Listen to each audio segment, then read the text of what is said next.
Neil from Essex here to have a short conversation with you this morning about price increases in the equipment industry.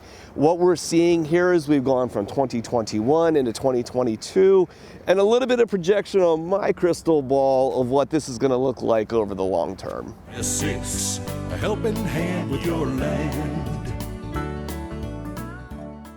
Now before we start, I need to put some fine print down here at the bottom of the screen. Maybe Mark, you could put something down here, little squiggly lines that nobody can read.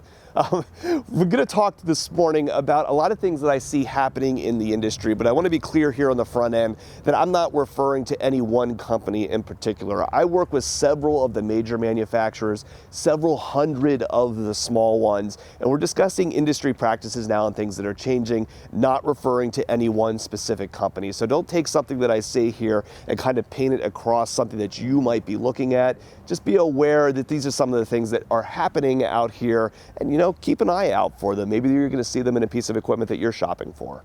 There are a lot of components that make up the price that both you and I, as the dealer of equipment, actually pay for a piece of machinery. We're going to break those down here a little bit and talk about them individually.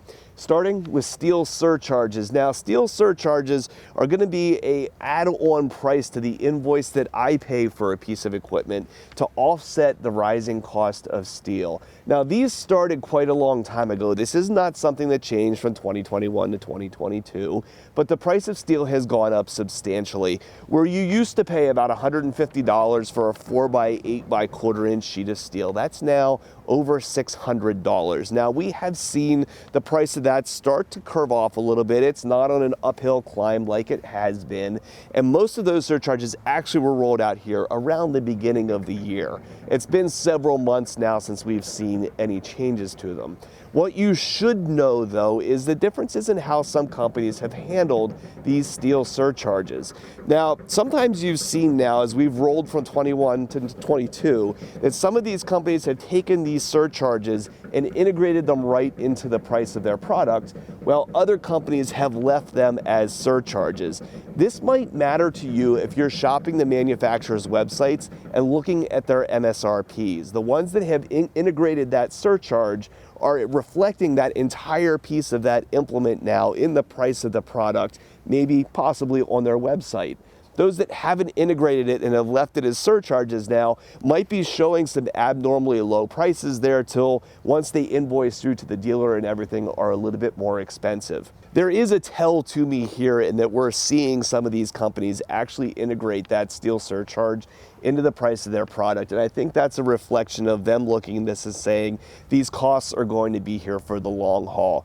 We have seen steel surcharges before. 8 and 10 years ago, this had happened previously, and we saw these same amount of surcharges put onto the things to reflect the cost of steel. And when the cost came back down again, in some cases, those surcharges were pulled off. In other cases, they kind of hung around and became the cost of the product. But then over the long haul, we didn't see further increases. Well, other companies would have generally like an annual increase to the cost of their products. The ones that had already absorbed those costs kind of leveled out and stayed there for a while. So I think what you're probably seeing is a little bit of the manufacturers looking and saying that some of these costs are going to be around for the long haul, and delaying a purchase or thinking that, hey, if I wait 6 months, steel prices are going to come back down again, probably aren't realistic. One thing that has just changed as we've gone from 2021 into 2022 is a little bit of a change in the cost of the machinery itself. This is very typical in the industry. Generally, sometime between January and March of every year, basically every company will have some kind of revision to the previous year's pricing to account for the changes that are coming in the next year, right? Inflation and that kind of stuff didn't just start with what's going on now. It's always been with us, right? And that 2% level or so that inflation usually is at gets rolled back into the equipment in that January to March timeframe or so. This year, just like it always has, it's happened again, but maybe at a little bit larger amount than it had been previously. The price increase that we saw for most of the machinery that we sell was between 2 and 4%. The upper end of that, the biggest equipment, we saw some of that move in about the 8 range, but that has been about the maximum in terms of the price change, the MSRP or invoice pricing to us of the equipment itself.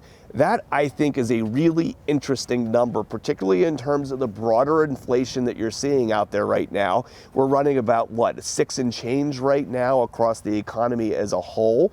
So in terms of the equipment, they didn't increase the pricing enough almost to cover that baseline inflation. So in some ways you could say equipment's actually getting cheaper, right? Because the cost of the machinery is not keeping up with the overall inflation in the economy. Another component of what you may ultimately be paying for a piece of equipment is the finance rate that you're getting. Now, we all know that lending costs have been going up for a while now, and because of the inflationary pressures out there, the Fed is signaling that they're going to be raising those baseline interest rates, and that has an impact on the financing rates that you can get when buying a piece of equipment.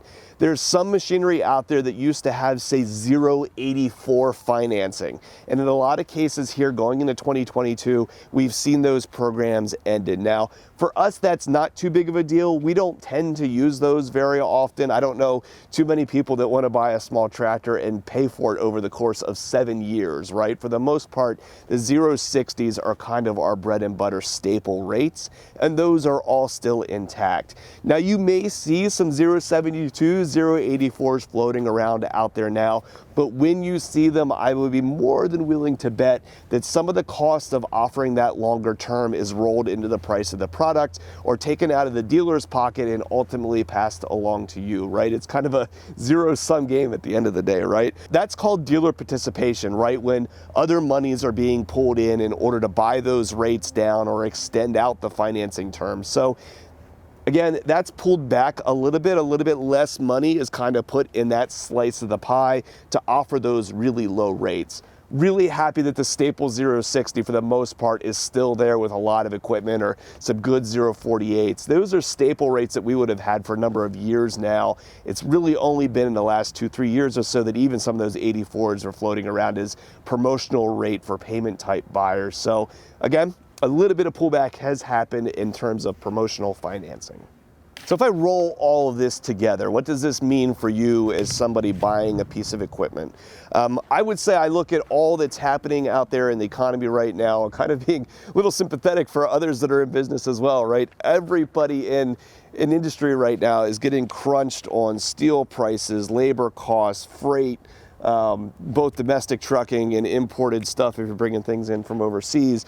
There's just a lot of pressures on everybody's businesses right now that are eroding some margins and stuff in some ways. Now, I've been really surprised by what I've seen in terms of the industry kind of really holding the line and not passing as much as what I've seen happening out there along to consumers. So I would say it remains a pretty good time to buy. One place where I think that's happened and why is because of this low level of inventory that we have out here. Generally, most dealerships are having millions of dollars of inventory sitting around out on our lots, most of which is being financed by our manufacturers. And with that low level of inventory right now, it's very possible that they're saving quite a bit of money in terms of their floor planning costs and probably passing some of that savings along to these other areas that they're being pinched a little bit. I don't see a whole lot happening here over the next couple of years. It's going to change a whole lot, right? A lot of these pressures are probably going to stay there in some fashion. And so being able to maintain this low level of price increase, I think, is probably here for the long haul. And maybe over the long term, we won't see equipment getting more expensive as some of these things go away. But at least in the short term, I don't think you're going to turn around 3 months from now or 6 months from now and be able to buy something any cheaper than what you can right now. So we just did a little video here earlier on inventory and supply chain and what's out there. If you want to refer back to that, you can see we actually have some equipment to sell you now, and we're happy to do that. So if you want to give us a call at Messick's, we're available at 800-222-3373 or available online at Messick's.com.